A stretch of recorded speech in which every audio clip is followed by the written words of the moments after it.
Order emerges when organisms interact with each other to create new properties by bringing themselves into association. Protons, neutrons, and electrons come together to form atoms. Atoms come together to form molecules. Molecules interact with each other to form cells.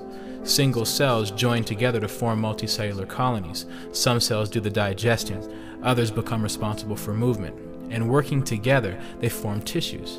And tissues combine to evolve into multicellular organisms like a full-fledged nervous system. And this is all being done through the behavior of individual cells. As individuals, moving is one living organism.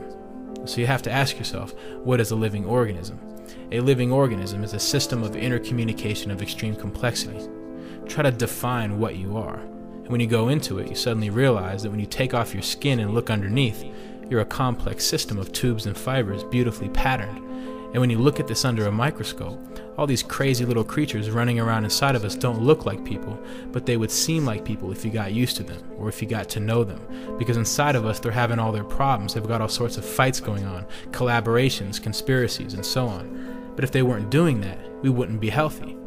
If the various corpuscles and cells in our bloodstream weren't fighting each other, we would drop dead. And that's why battles at one level of being can bring overall peace and health at another level. People are always going to have problems. People are always going to bump heads, regardless of what type of system we live under.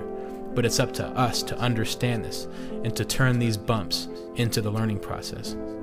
Take any highly organized system of life, for example. Take the way a garden exists. It's full of, in a sense, competitive species, snails and thrushes and various insects in opposition to each other. And because their fights keep going on, the life of the garden as a whole is maintained. But you can't say the snails in this garden shouldn't be allowed because you want the lettuces to thrive. Because if there aren't any snails, the birds won't come around, because the birds like the snails, and the birds do all kinds of things for your garden, like supplying it with manure and so on. So the price of having birds is snails that eat your lettuces. In the same way, people are all different, yet at the same time, people are all interrelated and indispensable to each other, like the organs in our body.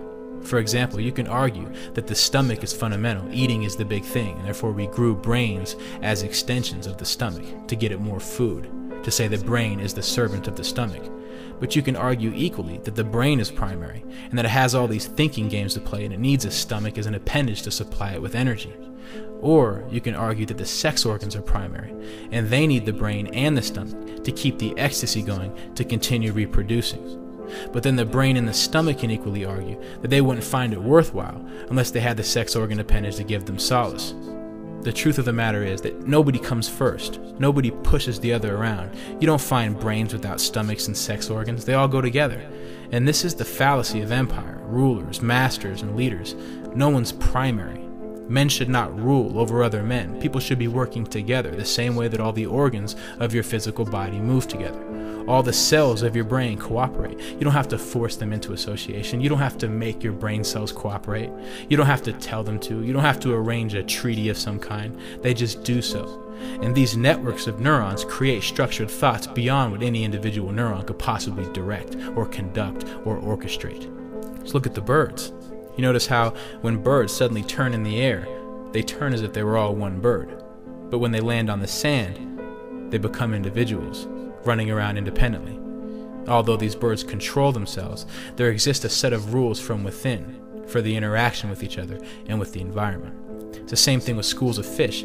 We find a complex order within fish populations. They all cooperate without a leader. There's no single brain at the top giving orders down. There's no conductor, there's no director, there's no master controlling the functions of these fish.